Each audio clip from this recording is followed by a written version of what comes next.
Bien, el primer libro no que publiqué, pero sí que consideré que no merecía del todo la justicia del fuego o de la papelera, se llama Taranto y fue un homenaje a César Vallejo. El homenaje consistía en tratar de imitar a Vallejo a lo largo de todo un cuaderno. Luego, ya mucho tiempo después, me he dado cuenta de que pensar en que imitaba a Vallejo era una pura jactancia, ¿no? Leo un poema de ese cuaderno, de homenaje a Vallejo, que lleva una cita que quizás sea el endecasílabo más grande de toda la historia de la poesía en lengua castellana.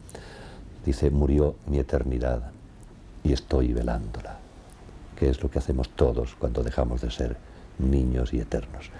El poema se llama La Rumia y dice: y el abuelo, con su pecho de tronco, ya no queda.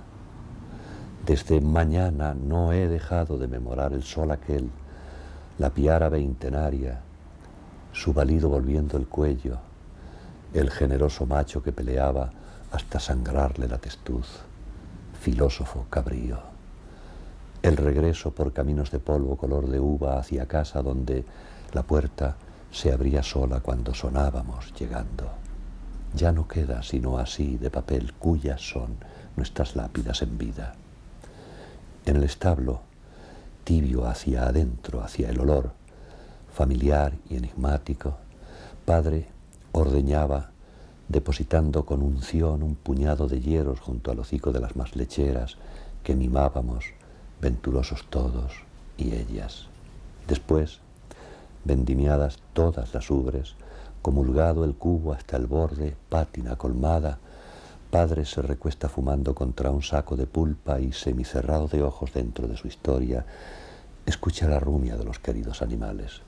Allí, en tal rincón, nos ha quedado su fantasma a todos, que tendrá frío. Esta noche, tan serena como aquellas, sino más adelante, padre fuma en el comedor. Yo frente a él fumo súbito, con su permiso, que tú me lo diste.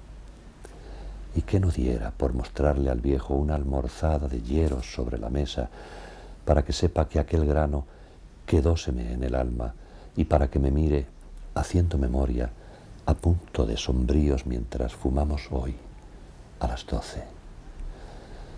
Pero faltaría la rumia, la oración aquella, que fueran unos hieros. Faltaría el olor del ganado, el lamento del choto mínimo faltaría. Habría pretérito suficiente para que el símbolo desnudo nos haga daño en la médula dorsal del corazón. Mejor callar, fumar, todos dos en silencio, padre e hijo.